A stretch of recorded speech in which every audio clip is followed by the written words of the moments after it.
The main thing we're going to talk about is kind of the mad scientist trope, but that also sort of brings me to the kind professor. They always end up evil though. Yeah. Always. Yeah. Not necessarily. Who's a kind professor that ended up nice? Dr. Oak. I'm sus on him.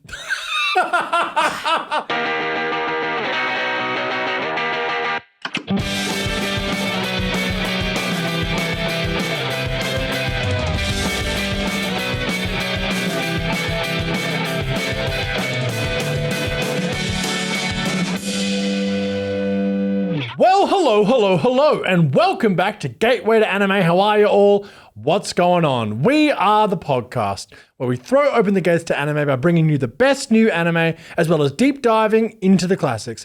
Ever wanted to get into anime but didn't know where to start? Then we are the podcast for you. I am your host, Sam, and I am joined, as always, by Charlie. How are you today? Hello, I'm good. Really excited to talk about a topic that is just very close to my heart and something I'm extremely knowledgeable in. Today we're talking about science in anime. And that was a very facetious thing I just said because I wouldn't say science is my most gifted subject in general. Look, nor mine. But what I am good at is incredibly niche tropes that present themselves in anime. So I think we're going to have a good time this episode. I think we are. So the main thing we're going to talk about is kind of the mad scientist trope, which is obviously not unique to anime, of course. In fact, it's unique to nothing. It's across all fiction, across all cultures, across all forms of media in its interpretation. But we'll talk about the history a little bit, and then we'll talk about how it specifically sort of manifests in anime as a trope. But we'll also talk a little bit more about science in general and, science as it's portrayed in media. But before we dive into that, I just want to say, if you want to find us on our social media platforms, you can find us on TikTok, Instagram, and YouTube, where hopefully you're watching this video. But if you are a podcast listener, please head on over to Spotify and give that little 5-star click. Otherwise, if you're on Apple Podcasts, give us an actual review. Really does make a massive difference. And if you really like what we're doing, you can find us on Patreon, where we do special releases, early releases, and behind the scenes footage. We've got a really great little community over there because we are an independent operation and every little bit really does help. But also, we have a really exciting announcement, Charlie. We are going to be heading down to Melbourne on the 10th of May. We are going to be part of MechaFest at ACMI. Basically, it is the museum for the moving image in Australia. So all kinds of movie, films, cinema, TV, and they are doing an incredibly exciting event called MechaFest. And we are going to be a part of it. We are so excited. There's a cosplay competition hosted by Vicos, who is an absolutely incredible cosplayer. And we'll be doing a live episode, not live streamed, but a live recording of an episode where we're going to talk all about robots and mecha. We're going to deep dive and we're going to dive into the history and just get really into mecha. And you know what? Science adjacent. So I wanted to bring that up because, well, the Venn diagram, bit of a circle. Totally. So if you're in Melbourne, please come along, say hi, join the audience, and listen to me talk about big fucking robots. So MechaFest will run from the 8th to the 12th of May in Melbourne. But there's obviously a link in our bio. So if you want more information, click on that, check it out. It's going to be an awesome event. Now, Charlie, let's talk about science. Now, I've been on the record many times saying that history and science are fun, and I'm right about that. But there's obviously a way to do it because when I was in high school, I loathed science. Wasn't my strong point. Don't like things I'm not good at instantly. Therefore, wasn't a big science guy. But as I've gotten older, I've come to appreciate its incredibleness. How much I love science, despite the fact I could never practice it. If you were like, Sam, sit a physics exam, I'd just be like, well, found me now. So, Charlie, what was your first mad scientist that you can remember in not anime, but just in general? Like, what was the first one you can remember seeing in media? That's a really big question because it's not necessarily mad though. Like there's often I'd say eccentric scientists because sometimes I would say, and this is a really rogue one, but I don't think they're mad. In fact, I think they're amazing. But Dr. Frankenfurter. Dr. Frankenfurter. No, that's a mad scientist. That's a mad scientist. From the Rocky Horror Picture Show, Dr. Frankenfurter is a scientist. A doctor, absolutely, 100%. One might say, creating a man with blonde hair and a tan. Good stuff. If you like Rocky Horror, if you watched it way too young like I did and it changed your trajectory of life forever, for better and for worse. Not to blame. I would like to thank Tim Curry. But yeah, true. that's probably the first thing. But I would say, obviously, for most people, it's probably Dr. Frankenstein, right? Yeah. I mean, I don't think many people would have actually watched the original film or read the book in their youth. We've certainly been aware of it since forever because it gets pastiched all the time. Even Saturday cartoons would do, it's alive! Would do all that all the time. It's just something that's in pop culture forever. Like it's just completely, so it's, as much as I hadn't read the book, I wasn't like Mary Shelley's my favorite author in year 4, but I have since read the book and have done. Have you read it? Yeah. Yeah, right. It's great. It's good stuff. She wrote that at 19. Well, she's better than me in a shocking twist. Shocking turn of events. A bit better than me. Writing horror. It's like Orson Welles, I don't want to know these facts about people changing literature, changing fiction, changing film from young ages. When we think of scientists, though, there's so many different tropes, and we'll do a bit of a listing of tropes later because there's also like my favorite trope for like villainous scientists is when it's like the fake father figure trope that's like, but this man raised me in a lab and he's lovely, and it turns out he's actually fucked, and like the kind. Stranger Things. Yeah, that's like a big trope that is common in things. But I don't know why, like growing up, my favorite costume to wear would be like a lab coat with a crazy wig and some goggly eyes, Classic. So it's just, and I don't know what that's even referencing at this point, just anything.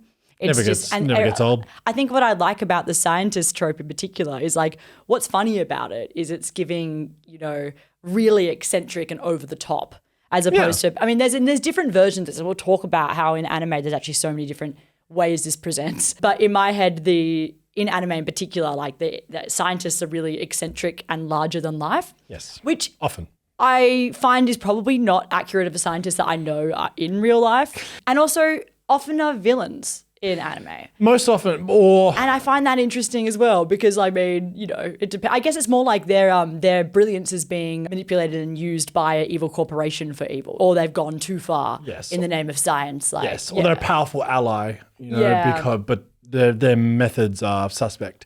But we'll talk about that. But I want to just reference an article I found in Discover magazine, written by Kate Golombuski. Basically, this was the whole talk about mad scientist tropes in fiction. Essentially, obviously, it sort of stems from power we aren't meant to wield. And that's a quote from Stephen Snoberlin, who is from King's College Halifax, a professor there. It can actually be seen in sort of early myths and stories like the snake in Adam and Eve, going too far. And obviously, of course, Prometheus stealing the power of fire from the gods and then being punished. Again, flying too close to the sun, which, of course, Icarus, probably a bit far-fetched to call Icarus a scientist, but he was someone who was pushing the boundaries of technology. Therefore, perhaps, maybe Icarus was actually a scientist. But weirdest take that I can't even be bothered debating. You're kind of like, that's a take. Alrighty. Prometheus is better. Let's stick with Prometheus.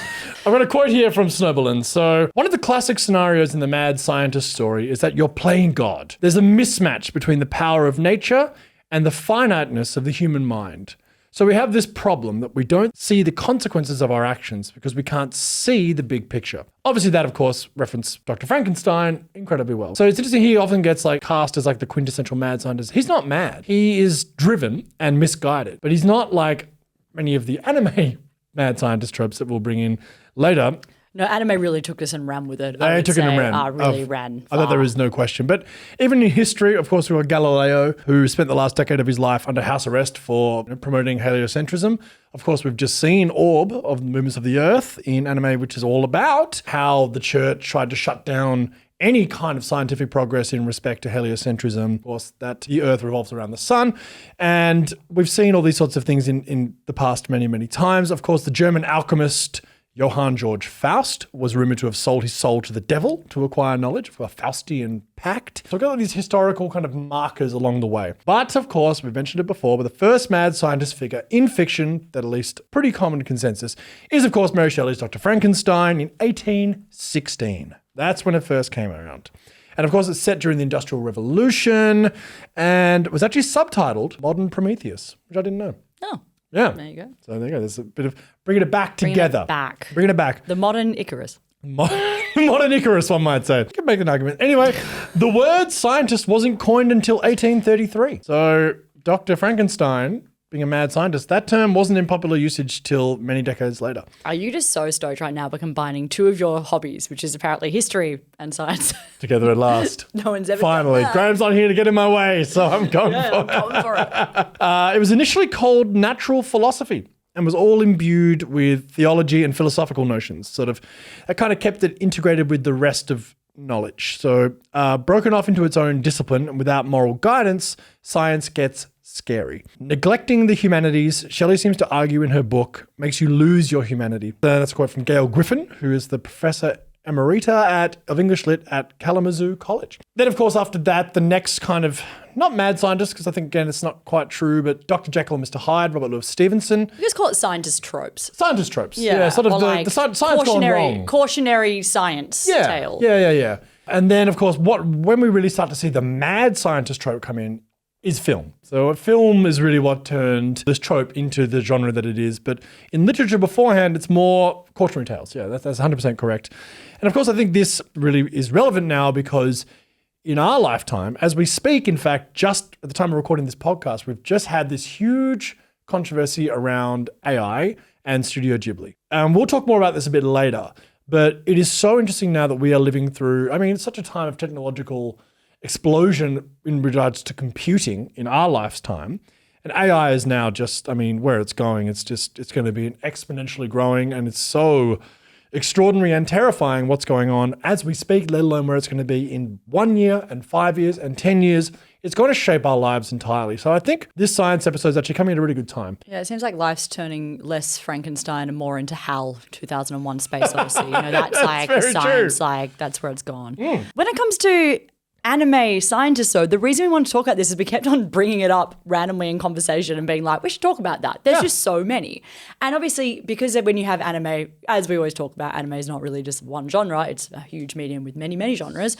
But mecha, robot, science fiction, all of that kind of stuff is hugely popular within anime as genre and has a long history. And therefore, they need to have scientists to build, before the AI takes over, in these stories, you have the scientists who build these things or who create them. And so scientists have a huge history as characters in anime.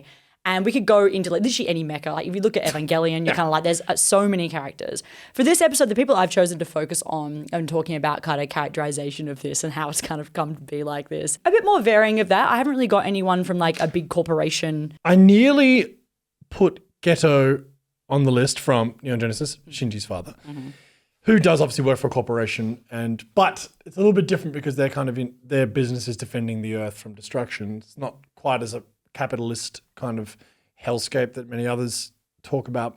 Yeah. So, but he's a piece of shit. But again, most of these guys, the means justify the ends in their minds. It's funny. Right? He's the opposite trope of what I mentioned, which is pretending to be a doting father figure to do the wrong thing. He's sort of just is an asshole from the get-go. He's actually a father. Yeah. He's the opposite trope of what I, from Stranger Things, that kind of thing. Takes all sorts. Wow. Turns out scientists can have heaps of different personalities. Turns out your career doesn't just define you. That's so weird. But we'll dive into that. But I just want to quickly say, obviously we need to reference the 1927 film Metropolis, of course, a German film, which had the inventor Rotway, who builds a robot to replicate his lost love and plans to use that robot to destroy the city. That's kind of the first time we see the kind of, not mad scientist per se, but someone, that trope really arriving in cinema, 1927. Pretty early. And of course, in anime, there's so many of these characters. It's actually it's overwhelming how many there are. And of course, Japan has its own unique relationship to science because of the Meiji Restoration, because of the fact that they modernized in 200 years, which is crazy. Basically, in 1868, they'd been a feudal nation for 200 years under the Tokugawa shogunate, and then they basically modernized under duress and threats. They were forced open by the rest of the world to trade, and therefore they were like, wow, we need to do what these guys are doing. And they did really fast. It's crazy how fast they managed to get to this position. So as a result, a lot of Miyazaki's work, who we mentioned before, is all about this tension between old Japan and new Japan. And even if you go and listen to Dan Carlin's wonderful podcast, Supernova in the East, he references a guy called Hiro Inoda. And Hiro Inoda was one of the many people who were left on these islands famously for 20 years after the war, still fighting it many years after. And then when he went back to Japan, 20 years later, he was shocked. And this is after they've already modernized, of course, but even from the 40s to the 60s, how much Japan changed and how technologically advanced they became. Because obviously, machine building was a huge part. Of course, anyone who's been to Akihabara literally electric town. Mitsubishi, Sony, all of these incredible businesses who have made their mark by building machines. Japan's just got an incredibly interesting history in respect to science and innovation. And I think that's why we get so many different tropes and a unique perspective on the mad scientist and just science in general. And because we're not going to be talking too much about mecha animes in general, but obviously you have like the response to the end of World War II, everything like that, with things like Gundam, that's like anti-war kind of messages that also have to do with like technological advancements that devastate the world. Godzilla as well. Which of course is referencing the atomic bombs and that kind of thing. So everything, is a reaction to history, which as most mediums are. So it's important to note these historical things when we're talking about these shows. And there's all kinds of different ways in which these shows take elements from history and of course change them and utilize it. But you'd be crazy not to think that the history and the context, cultural and historical, doesn't affect the media that gets made as a result, which of course it does. So... And, of course, the fact that the only nation to ever be the victim of a nuclear weapon attack. And, of course, that brings its own Godzilla, which we mentioned before, of course, a huge reaction to that. And there's just so many different kinds of ways that we see that played out in Japanese media, manga, and anime. So, Charlie, which one do you want to talk about first? You say that they take this trope and they run a mile with it. I've got a couple. I have a couple of crazy ones. I have a couple too, but I want to start with something else quickly before we get on to this. Please. Because I was looking up, like science anime. I was like, I don't really think, because obviously science fiction is something, it's its own tiny thing. And we're not saying, the anime we're going to be talking about today is not, hard science. Like it's often fictional things that have a side entertainment. Entertainment, very much fictional. So technically science fiction, but sometimes not, like horror, like everything involved. But I was like, what? Where does the science, Well, we all know one, don't we?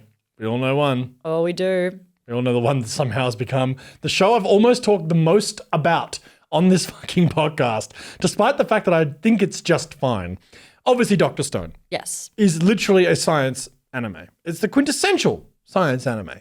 And I've talked more than enough about that, but I'll bring up Senku later because, again, he's a really great example of, and the show is a really great example of a love that is a science. It really is all about how wonderful science is. And he's like not like other scientists, he's like a cool scientist, right? He is a cool guy. He's a cool one, not mad. Yeah. But yeah, I'll circle back around to that. Eccentric. Yes, they are. They're all eccentric. This show is called Scientific Ninja Team Gatchaman. Okay. Released in 1972. Wow. This is a iconic show. And when I read you the synopsis, you're going to be reminded of something that is very popular that we had in the 90s as well. Due to dangers of decreasing resources and growing pollution, the International Scientific Organization is established to improve environmental conditions throughout the world. But an international criminal group, Galactor, tries to achieve world domination by taking control of the ISO. Galactor was created by a mysterious being from outer space known as Generalissimo X, who gives orders through its chief commander on Earth. To fight Galactor and its robot monsters, the ISO's Dr. Nambu enlists 5 brave youths in a combat squad called Gatchaman, the Science Commandos. Special scientific powers and dramatic bird-like costumes make the Gatchaman squad a match for Galactor wherever on Earth it may strike. And then it just goes on to list all of the characters, and it obviously sounds very much like Captain Planet. This is using science to defeat it's like kind of using like environmental... As it should. Yeah, it's kind of in the idea, and Captain Planet was also doing, obviously is something that I reckon, I'm just going to have a little bet that Captain Planet was heavily inspired by this I would show. say there's almost no question about. I think they're better dressed. They all have bird-like costumes. Oh, wow. It's really, really cool. Not lame rings. No, look, come on, Captain Planet's lit. That's fine. I'm not going to shit on Captain Planet because I'm a millennial. Yeah, but... And it was a seminal part of my upbringing. Huge part of your upbringing. Obviously. A bit of a fun fact about Captain Planet, though, that I found in my research today. Do you know who was meant to be the voice of Captain Planet, actually recorded a few episodes and then pulled out? I do not know. Tom Cruise. Tom Cruise? Yep. What the hell? I'll also list you the other guest voice actors who featured on Captain Planet. Meg Ryan, Jeff Goldblum, Neil Patrick Harris, Danny Glover, Martin Sheen, and Whoopi Goldberg. My God. Yeah, it was lit. Yeah, it's lit. And I think from what I gather, it's because I didn't know at the time, but Captain Planet was incredibly controversial because people were conservatives were it's promoting looking after the environment. How dare they do such a thing? And it's considered activism in that way. So I think that people were saying that it was at the time when a lot of celebrities would like lend their voices to things that were, you know, considered like activism or like that kind of thing. Where it's like, I'll put my name to that. To just help spread the good word of Captain Planet. Maybe they should remake it because we kind of need that again. We do. I mean, honestly, while we're ahead, let's remake Scientific Ninja Teen Gatchaman. Actually, you're right. That's the one we need to prioritize. That is one. Sorry, my bad. But yeah, anyway, Get the planet out of here. I feel like if people listen to this episode and we don't mention that one, which is, you know, like something that is very iconic and very kind of, don't worry, I know what Gatchaman is. And I also think it's kind of refreshing to see science fighting back because the rest that we're talking about, science is kind of the bad guy in most of them. Mostly weapon building. It's not like, or like people going too far or people, there's like a big trope, and I have a lot of these ones of like people being obsessed with like human experimentation. And it's almost all of them. All of that. So we're not, and we're here to support science. So IRL not that science, side of it. Go for it. Yeah. Weird fictional anime, Frankenstein, horny lady science, which I don't think actually exists. Are you talking about Soul Eater? I was about to bring it up. Are you also going to bring up Frankenstein? I think, of course, and Medusa, but I think please take the floor. Oh, I don't have much written about him. Honestly, he's not one that I've got a bit of info on, but like a character in Soul Eater is called Frankenstein, and I just don't know where they got the influence from for this character. Couldn't even tell you. He's kind of more styled like Frankenstein's monster. You know, he's got like patches, patchwork kind of thing, which is a common anime trope. You know, you've got Mahito, you've got like that sort of like Ben sewn together, sort of like a bit like unhinged. Mahito and Frankenstein are similar energy. Yeah, Frankenstein's like a good guy, but is, again, driven entirely by his obsession with his research, which is a huge trope for so many of these characters. And he, like, cuts up his weapon from a child. He's like, kind of deranged. He's, again, one of those dudes who's someone I'm about to talk about, is, like, one of those dudes you're glad's on your team, but is not necessarily a good guy. Yeah. You know? Doesn't do good things, but does them in service of the good guy's team, you know, which, again... we can get into a whole conversation about that. Maybe we will. Yeah, he's unfortunately not the best dude, but yeah, again, on the good team. There's a lot of this. Yeah, There's a lot of this. One that I will say is like, again, another one that I just don't know where they got the inspiration for the name, but there is a character in Code Geass called Nina Einstein. I was going to bring up Nina, yes. And this is obviously, for people who have not watched Code Geass, it is heavily allegorical. How do I even word this? Imperialist Japan. You've got the Britannians who've won, and the 11s are the Japanese people who have been subjugated. And Nina Einstein is a character who is one of the Britannians, who is heavily racist, like really racist, really scared of 11s, and really privileged character. Her best friend is she even a friend? She's obsessed with Princess Euphemia, who is Princess to the Empire. Who is actually, out of all of the kind of main characters, is the person who is mostly trying to achieve some level of like peace with the 11s. Like she's kind of like this kind of idea of hope for that. She's kind of got more of a conscience than the others, other than Lelouch, obviously. But I mean, it's sort of a revisionist history type story. Yeah. It's a great a show that I don't feel gets talked about much anymore. It is interesting when you watch it though. Like you kind of go, oh, it's a very mecha show. It's a very cool power system. Big time. Really, really cool protagonist, Lelouch. Very stylistic, yeah. And yeah, one of the most hateable science characters ever. Scientist in Nina. Nina is awful. Well, she suffers a tragedy. Yeah. And her response is to build horrifying weapons. Yeah, she's basically like a high schooler who then became Oppenheimer. Yeah. That's a good way to put it. And she's just like really creepy about Euphemia. And there's like an infamous scene where she's like masturbating to her. It's like pretty like... Right. I'd blanked that from my mind. Yeah, it's a very... And she's like very... has the trope of being very quiet and like she's on the student council. Almost yandere vibes to a degree. And then, seriously. Yeah. But yeah, it just becomes a really, she's one of anime's most hated characters. And she's earned herself on that list. In fact, there's a few scientists on anime's most hated list. Should we talk about you need to talk about number one on that list? Arguably the most hated anime character of them all. I'm of course talking about Sho Tucker. Sho Tucker, for anyone who doesn't know, been living under a rock, hasn't listened to this podcast before, is from Fullmetal Alchemist. And he is the perfect example of this, where he is cold, callous, cruel, sadistic, and completely bloody-minded about his research and nothing else. Humans mean little to nothing to him, to the point where he sacrifices his wife before the story starts, and most famously and horrifically combines his daughter and their family dog into a talking chimera. It is one of the most shocking moments in anime. It's brilliant. I actually think it's handled better in the original. One of the few things the original version does better than Brotherhood is its first 12 episodes. Oh, totally. They just take way more time with it. Take way more time with it, but like in Brotherhood, it's like episode 4 or something, episode 4 or 6. It's around there. And It's you're just episode like, 4. Yeah, and you're just like, oh, what the fuck, bro? So heavy, so intense. And what's interesting about Sho Tucker as well is that he has zero remorse.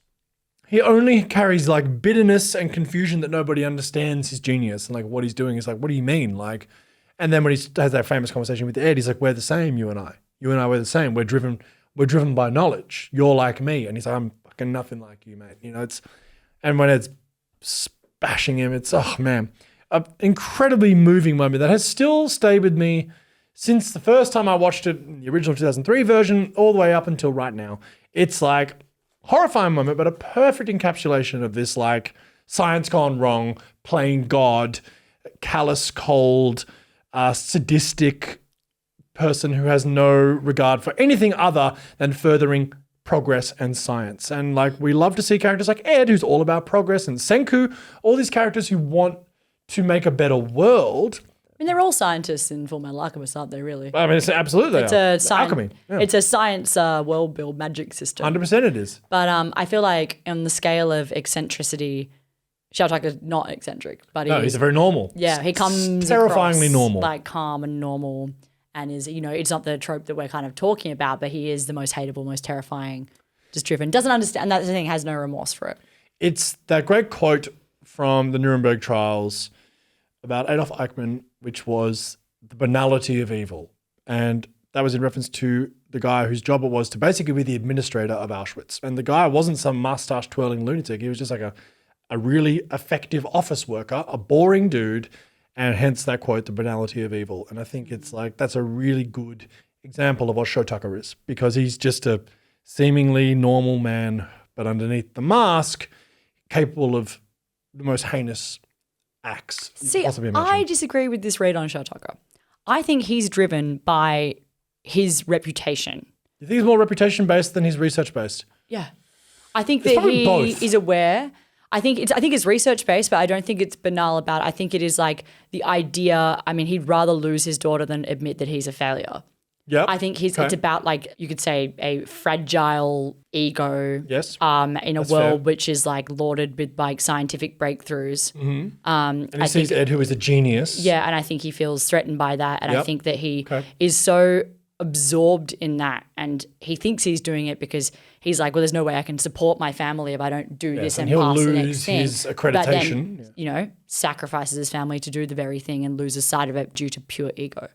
That's That's part of how it. I view it. Interesting. I think it's I mean, probably, there's probably both. Yeah. But yeah, that's a good point. Because there is something about that, I think, for There's sure. definitely an ego element to it too, Yeah. for sure, no question. But the ego comes to a point where it's like, the guy's murdered his whole family. You know, like it's... Because he doesn't make a scientific breakthrough with the Nina thing. He already did it before. He knows what he's doing. Yeah, but that chimera died instantly. Yeah. So he failed. So he did, okay, So he true. did So he did, progress it. well, honestly, good for him. But I mean, there's some growth there. Sorry, no, literally kidding. That's fucked. Obviously, it's a joke. Kidding. Fuck Everyone, me. don't cancel Charlie for God, that. Shao Tucker, we don't like, don't him. support him. And his research. Sho Tucker did nothing wrong. Oh, my Anyway, so he did everything wrong. But Yeah, yes. they're all scientists in that show. But Yeah. I just think he's one of the most perfect encapsulations of this trope. Not the mad scientist, but like the science playing God gone horribly wrong to the nth degree. let's talk about some nice scientists. Now, Nice because scientists. honestly, I feel like we've talked about two that are Pretty awful. fucked up. Yeah. Most of them are. I'll talk about Rintaro Okabe. Hey. I've talked about this character quite a bit. Steins Gate, I think one of the best shows that deals with science in anime. 100%. Although it is about time travel, it's still... It's a soft science. It's a soft science, but like... It's a malleable science. It's anime. We're not getting too... Yeah, man. I do think that this character is definitely on the eccentric scale quite high. 100%. But there's also multiple scientists in this show. There's also Christina. Yes. Or Kirisu, who is like, I'd say, a very level-headed, probably the most accurate depiction of a scientist, I would say, that I know in real life, you know. But Rintaro, I'll tell you this plot line for Steins Gate. Just, I know I've done it before, but I just want to get people like an idea of it. I feel like people don't watch it as often as they should. It's very highly rated. Oh, it's like top 3 in Mal, right? It's just a bit older now. And I feel like there's just so much anime. And every time I get the chance to, I really like to tell people to please watch it. It's a fantastic show. Famously hard first 10 episodes. And then once you get through them, it's a great rewatch. It's one of those things that I don't find it hard to rewatch because it's, Because you know where it's going. Totally. Because it's time travel. There's a lot of stuff in the first 10 episodes. You're like, oh. Easter eggs. Right. Like, this is so much better. Yeah. So eccentric scientist is how the synopsis starts on Mal. So it's on the box. It is there. Rintaro Okabe has a never-ending thirst for scientific exploration. Together with his ditzy but well-meaning friend Mayuri Shina and his roommate Itaru Hashida, Okabe founds the Future Gadget Laboratory in hopes of creating technological innovations that baffle the human psyche. Despite claims of grandeur, the only notable gadget the trio have created is a microwave that has a mystifying power to turn bananas into green goo. However, when Okabe attends a conference on time travel, he experiences a series of strange events that lead him to believe that there is more to the phone microwave gadget that meets the eye. Apparently able to send text messages into the past using the microwave, Okabe dabbles further in the time machine, attracting the ire and attention of a mysterious organization, CERN. That is how this show works. Obviously, CERN is a villain in this, so we've got like evil scientists. We can't have a show without evil scientists, you know. Like, but it's good. We can't be celebrating. We can't be celebrating science too much in our science fiction. No. What? No, Okabe, Christina, everyone, like, he is as eccentric as they come. Personality-wise, just as always doing kooky things and having fun, and such a good character, one of my favorite characters ever. It's such a great show. So it takes a story from like a real internet, like, myth, which is John Titor and the search for this IBN in a computer, and it's like a time travel sort of theory. So it's taking from a real world internet conspiracy kind of thing. Yeah. So it's a lot of ties with like actual scientific things and things in history that link to it. So it's a really fun watch for lots of reasons. And I think it does celebrate science. And Kirisu as a character, she's half American, who is like a genius prodigy scientist in the field of time travel science, right? So you have just a lot of like, you know, women in STEM. We'd love to see it. You know, all that stuff. We do love to see it. We love to see it. No, it's a really, really great show. And I think if you're into science and you're into actual, you know, history and conspiracy things and a lot of fun, it's definitely a show that you will appreciate. A great love story too. Yeah, it's great. But also, he literally calls himself a mad scientist. Yeah, he's and very he has inspired. that big laugh. And always like, wears, you know, like, wears a lab coat no matter what. No matter what. You know, like, he's interesting as well because he's not dissimilar to Senku, actually. So Senku, obviously Dr. Stone, a force for good, all about progress, innovation, but he's ruthlessly logical and confident, but also sort of aware of his limitations. Now, I think Rintabe is like a little bit less aware of his limitations. He's a little bit more delusional, but his whole identity is that he's a mad scientist. Yeah, and he's borrowing his identity from the famous examples we're bringing, you know, that the tropes and 100%. playing into that. So it is a really fun, like, yeah. It's a great show. It's like, it's still very highly rated by like, I guess, older elements of the anime fan base, but I don't think it's got like a big presence in sort of modern anime. Same with Code Geass, I think. But yeah, I guess while we're on Senku, one of those people is like, there is nothing that science cannot explain. But he's also someone like, he bends the rules, he manipulates people, he withholds information to get what he wants. He's not perfect. He's not like a beacon of like virtue. He often acts as if he builds inventions and uses people for his own self-interest, but actually he's a nice guy. He's magnanimous, you know? So I think Senku's a really good example because Dr. Stone really is, obviously for anyone who doesn't know, whole world gets petrified by Stone. This kid's a complete freak genius. Keeps counting every second for 3,500 years, breaks out of the stone, and then sets about rebuilding the world through science. And he happens to be a genius young scientist. And yeah, that's basically it. The whole show is just like literally like that meme, yeah, Mr. White, yes, science. Like that's just the whole show, basically. And it's really cool. But that also sort of brings me to the kind professor, which is like the antithesis of the mad scientist. And they always end up evil though. Yeah. Always. Yeah. Not necessarily. Who's a kind professor that ended up nice? Dr. Oak. I'm sus on him. Charlie, there's a conspiracy here. Koro Sensei.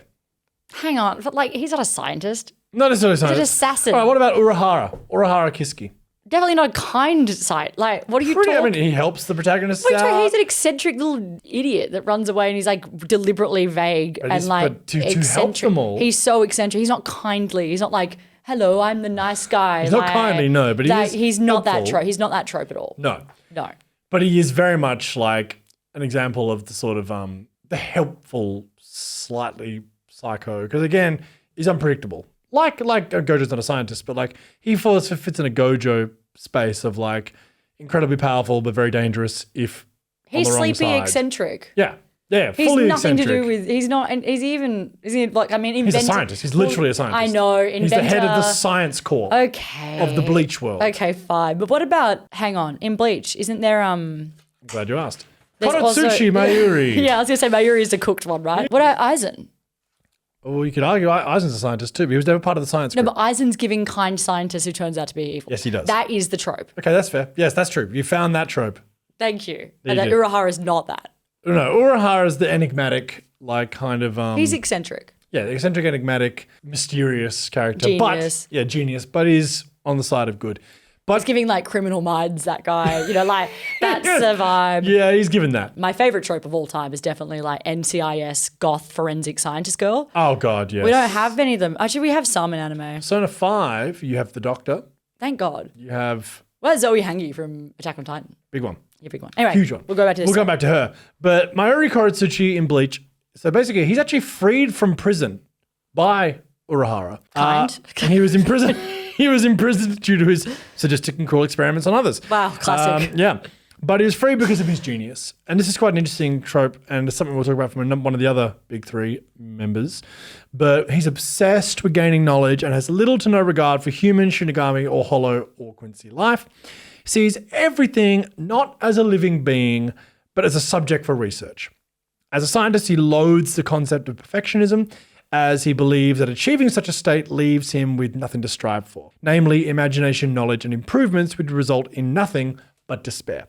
So he believes all members of the Gotai 13 should be willing to sacrifice themselves for the sake of Soul Society. So he does have a greater good he's working towards, sort of, especially when it comes to the war arc. Has he got a weird mask on? Yeah. It's all makeup. Nice. But he is the quintessential sadistic scientist who just doesn't give a fuck about anything but his research and like seems to enjoy inflicting pain on others, right? Like he is in the Soul Society arc in the early days, straight up bad guy. As much of a bad guy as you could possibly hope to imagine. But then, of course, when he's helpful, like in the war arc, which he basically helps Soul Society win, spoilers for those of you who haven't finished it hasn't aired yet, but I'm sorry, I finished in 2012, the manga. But he's a classic example of like, well, he sucks, but he's very, very good and helpful, and he's a genius.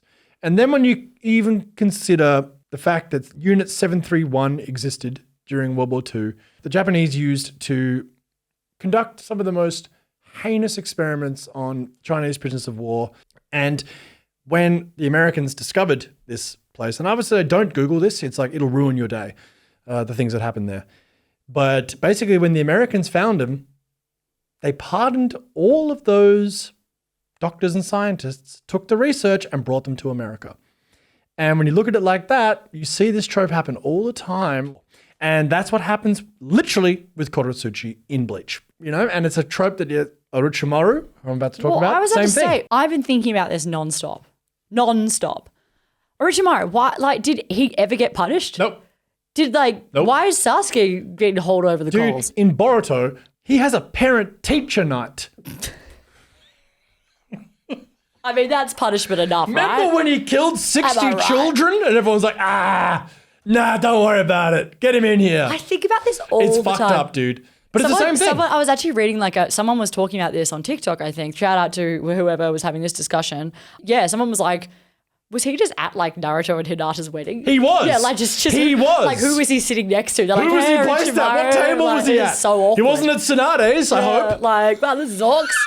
Like, really just let him walk free. Dude, but that's what I'm saying. It's the same thing. It's the same thing. And it was like for a large chunk of Naruto, the bad guy. For like The a bad guy. huge chunk of that. But again, when he becomes helpful through his science. Which he killed so many innocent people for. So many innocent people, literally many of them children. Yeah, In hate fact, that. The fact that like Yamato is one of the only, I think the one surviving child of 60 who he carried out those wood experiments on with Hashirama cells. They're the lady as well. You know, the one that runs the second exam, isn't she his ex-student? And she couldn't bear the mark? Correct. Yeah. Couldn't bear the mark. But Yamato was one of the ones infused with Hashirama cells. Right. Which is why he can use wood style. Cool. He's the only one left alive after the rest all died. Is he all right as well? He's dead. Oh, okay. Yeah. That wasn't Orochimaru who killed him. But yeah, man, like it's pretty messed up because Didn't go to jail. literally, like his whole thing obviously is a perfect mad scientist trope, literally kidnapping people and conducting the most heinous experiments on them. And like losing their humanity, turning into a snake. And yes. Also, we haven't even mentioned, like, often it's all in the pursuit of immortality. Well, that's his whole thing. Is he's trying to strive for immortality. That's a real big, I reckon that's a big. For my Alchemist Brotherhood. Yeah, for most of these shows, I think that is what these mad or eccentric scientists are trying to achieve. Yeah, I mean, Father at the end of Fullmetal Alchemist Brotherhood, when he's being banished through the gate at the end, and he was like, what did I do wrong? Again, the scientist who can't see the error of his ways because he doesn't perceive humanity, when he's literally saying, like, all I wanted was to know it all. That's all I wanted, you know? And it's like, well, you believed yourself to be God, and that was your fatal mistake. Oh, that show's good. Yeah, Orochimaru. Literally same as I'm happy knowing Mayuri. nothing. Yeah. I reckon I'd Ignorance thrive, is bliss. Like, I thrive in that way. But yeah, no, it's really interesting. Orochimaru is a really good example because his whole thing is he wants to live forever and learn every single jutsu that exists. And he'll do anything it takes to get there. And they're not really subtle about that, the whole like losing your humanity, even flying too close to the sun thing with him when he turns into a giant snake man. Yeah, literally becomes a and snake looks man. cooked. Yeah. You know? And like gets no comeuppance. Same with Mayuri, Kurotsuchi, and Bleach. And again, it's like, we get this story again when they're helpful for your cause. They're willing to turn a blind eye. It's pretty fucked up. But there you go. Those are some of the more darker ones. And these are from like shonens. These aren't even like... Yeah, but shonen often will do that. They'll drop something and you'll just be like, oh yeah. And then you'll think about it for a second. You'll be like, that's fucked. Like, what do you mean? That's horrible. But also these shonens are all dealing with war, you know, war is These like, are, so they are part of the reason we like them as kids. Yeah. Subject Seeing matter. when we like, saw these shows as kids, we were like, whoa, what? Like shows that are dealing with these some themes serious, and serious stuff. Issues. Like, But it just seems like Orochimaru really got off scot-free there. Is that like a chapter where he goes to how did someone animate it? I believe it's part, or maybe it's in one of the books, but I was reading about it today. Yeah. Find that more than anything. That is the funniest. That's actually the best. I'm gonna find a fanfic about that. Like who Are sat? you gonna write a fanfic? Who the fuck sat with like who drew the fucking short straw there? You know, there's always like that shit table at the wedding. And you're like, oh, it's a Orochimaru, Sasuke probably. This sucks. Worst chat the ever. Worst chat. All right, what else you got? Yeah, we're talking about Zoe Hange from yes. Attack on Titan, which is somebody who is, again, fully eccentric, fully out there, seems to like borderline get off on science experiments, that kind of thing, which is a trope that anime does, weirdly, more so with doctors than with scientists. True. I was trying to find examples. Well, there's Turns Hibana out in Fire Force. There is, yes, there's a couple. Don't worry, Fire Force has got you. Fire Force will have you covered. Got you covered on the weird, etchy stuff. Yeah. But there's, I feel like they're often doctors. So I kind of was like True. misremembering that one. I mean, there's a couple. grey area. Yeah, there's a grey area. Anyway, but Zoe Hange's not like that. Sorry, No. I would never put my girl in that category. No, But she's a little bit unhinged. Definitely unhinged. Yeah. These people are all unhinged, but very smart and very and a hero and a good person. Yes, especially at the end when she sacrifices herself for everyone. She's always, I feel like she's set up to be like, she might be an unhinged character, but actually is like one of the true hearts of the story. I think they dial her back. Yeah. I think she starts off crazier and then they dial her back. Yeah. There's a couple of like gnarly experiments on the Titans that she does. But again, I guess the whole point is they're dehumanized because they're totally actually killing machines and have no feeling and then towards they're like, anyone or anything. Turns out it was us all along. It was us all along. There's also the Doctor from Helsing. Yeah, big one. Big one. Very, very famous mad scientist character. Callous, mad, sadistic, cruel, completely obsessed with the research, sees people as nothing more than test subjects. We see this all the time. Yeah. One that is surprisingly disturbing is Shinra Kishitana from Durarara. Durarara is a show it's really good. It's just like, it's so hard to explain. It's one of those ones that you're like, you guys should watch this show. Everyone's like, what? Do you know what I'm talking about? The motorbike girl. Yeah. He created her. Well, he's got her head. And he's obsessed with her and they like live in the apartment and he's like in love with her and kind of creepy towards her. Kind of doing him a good super service creepy. then. So he's like, he's giving like incel creepy scientist, which is, I think maybe he's got his own trope happening there specifically. I can't really remember that show that well. So Durarara heads, no, pun intended, sorry. Hi-oh. Please come at me and tell me how wrong I am about that. But yeah, another like definitely eccentric scientist who created something and is like, but kind of like in love with their creation, you know, tried to create the perfect thing. Yes. There's also the Doctor from Tokyo Ghoul as well, who again actually does come across as kindly to begin with and turns out not to be. This is a full trope. Think about Stranger Things or like, that's the big one, you know, Akira. I mean, not that they would never pretend to be kind, I don't think. Not really. But, you know, obviously there's a lot of an anime trope and a science fiction trope is, you know, like clones or children who have numbers for names, like being who have superpowers, like Elfen Lied has a bit of that. Yeah. Like, yep. And any science experiment thing, obviously it's going to be gnarly. Yeah, of course. So let's change the topic to something a little bit brighter. Yeah. The most science I've ever learned of anything is an anime. And I'm talking about Dr. Stone. I'm talking about Cells at Work. Cells at Work. This show doesn't get the love it deserves, man. It's actually, and also, from all accounts, really accurate. It's completely weirdly accurate. The red blood cells have got to deliver the hemoglobin to the, you know, I obviously didn't learn that much from this. How much did you learn from this? I learned everything. But then obviously there's like the white blood cells and they're like the hot anime dude with the white hair who comes in and like fights off the bacteria. And it's like, honestly, this show's really well animated. It's really good. And it's scientifically accurate. I've seen a lot of like scientists watching it. It's actually very fun to watch scientists watch it on YouTube. People be like, yeah, that's it. They've managed to make this into like a pretty entertaining show about red blood cells. It looks great. It's fun, you know, and you're like, oh no, the person's sick. Like, what are they going to do? And the white blood cells got to get to work. Yes.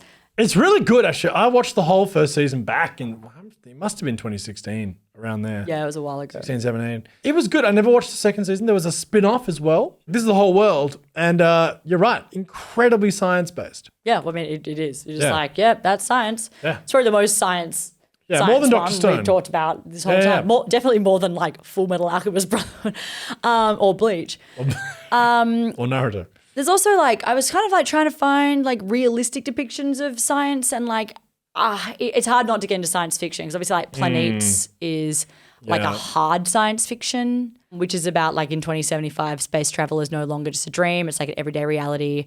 And basically it's about people joining a corporation to become a member of the debris section who they just remove dangerous space junk. And it's quite like slow paced. So it's not like sci-fi as in like poo pow, like things are flying and time travel. It's like a kind of a slice of life thing, but set in the future, but it's like somewhat realistic depiction of science. They're space garbage people. Yeah, which is great. Yeah. Obviously, Atro Boy, we'd be remiss not to talk about it. I mean, I would argue that Atro Boy's father isn't necessarily a mad scientist. Again, it's much more in the Dr. Frankenstein mold, except it doesn't go anywhere near as badly. Of course, it's more of a Pinocchio type story, but of course, one of the early seminal classics of science anime and robots. Again, we're trying not to talk too much about robots and mecha because we are going to be appearing at ACMI soon to talk about that specifically. But so we've got a robot mecha episode coming up that we will definitely talk a lot more about Astro Boy. But just so you know, we are aware that that is a very good example of a scientist character within anime historically. Hugely important. Of course. And the disconnect between Astro Boy and his father. And of course, Pluto Urasawa takes that into a whole new realm. Pluto is a great example. Not necessarily a mad scientist, but another misguided scientist. Well, actually, no, there is. There is the kind of enigmatic, dangerous, slightly mad scientist as well, who has created these extraordinary weapons. And yeah, Pluto is a really good example of another one of these stories of not, again, he's not Orochimaru or Mayuri, but that's actually a slightly more, obviously it's still a fantastical show, it's still science fiction. But yeah, I mean, Pluto really does take the Astro Boy story and expand and extrapolate upon the science and the more real world implications of what that story would actually look like if it was told in a more modern and adult context. So I think that's really, really interesting. There's also, I haven't seen this, but there's a show called Science Fell in Love, So I Tried to Prove It. You heard about this one? No, I haven't. It is widely believed that science can provide rational explanations for the countless phenomena of our universe. However, there are many aspects of our existence that science has not yet found a solution to and cannot decipher with numbers. The most notorious of these is the concept of love. While it may seem impossible to apply scientific theory to such an intricate and complex emotion, a daring pair of quick-witted Saitama University scientists aim to take on the challenge. They try and prove the science behind love. That's fun. Apparently, it's a rom-com and it's very fun and quite wholesome. Like Love is War, I guess, but a little bit less, but more with science. No, like they're not trying. They're like trying to prove. Like they're trying to run experiments on their relationship, basically, and like prove. Like it, yeah. Masters of Sex, good show.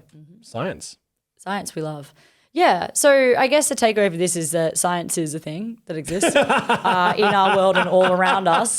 Charlotte, that is the best encapsulation of science that's ever been put to words. Hey, it's better than cells at work at this point. I don't think it is. No, I don't think it is. Before we finish up, I do want to pick up that conversation about AI. I don't think anyone was expecting Miyazaki AI work, this week, right? And it's been really interesting to see the response because so many people are justifiably furious about this. Obviously, there's the famous quote from the 2016 documentary of Miyazaki saying, calling AI an insult to life itself. Slightly out of context, he was talking specifically about the AI that they had shown him, which is a very grotesque, sort of weird moving creature. But it's pretty clear he can't stand the concept of AI. And it's someone who believes in human ingenuity and the beauty of artistic pursuits. And to see his work basically just turned into slop, AI slop, which is, of course, the new term, not even that new, but the term for just like mass-produced garbage from AI is... It's really, really interesting. It's been really interesting that anime and AI have come together. And what are your thoughts on it all? You know how much I hate AI. You hate AI a lot. I think I watched too many animes growing up and I'm scared of technology in general. Yeah, they did a good job of scaring the shit out of us about technology. But I think in this one I'm kind of justified in this. Like I have a pretty black and white view of it so far. But, and like probably there's definitely people could argue with me. And I'm not here to argue about AI though. So No. But it is interesting in respect to... It's crossing over into the anime world in such a way we wouldn't expect. And of course, of all the people for AI to emulate Miyazaki, like fuck, man, like crazy stuff. With the major story points of a lot of these is people who have played with fire and let something get out of control, which went beyond their capability and their means and their intention, right? And we see this in a very real world context right now in reference to the Miyazaki artwork. It is just very, very interesting to see something that seems to have already is going out of control. And how soon will it be before AI has completely out of the box and can't put the genie back in the bottle? The fact that it's doing Miyazaki's work is pretty crazy. And I can see it being very offensive and something which I've seen a lot of people have very strong reactions to online. Fair enough. But I just wanted to bring that up because I think it does kind of bring full circle. And if we're going to talk about science and anime, well, there's a real world example happening right now. So yeah, let us know your thoughts on the mad scientist tropes in anime and science in general. It's such a fascinating topic. And again, it's seen this across all cultures, all media, but anime, as always, has its own special little twist on an otherwise pretty generic trope. Anyway, thank you so much, everyone. Really appreciate it. As always, as I said at the top of the show, you can find us on Instagram, TikTok, and YouTube. Well, hopefully you're watching this. Please like and subscribe for more. Otherwise, you can find us over on Patreon, where we do special release episodes as well as early releases and behind-the-scenes footage. We're a small operation. Every little bit really does help. And of course, please give us a 5-star review on Apple or just hit those 5 stars on Spotify. It really does help. So, Charlie, thanks so much. I found this conversation really interesting. It's been really cool. Catch you all next time. All the best.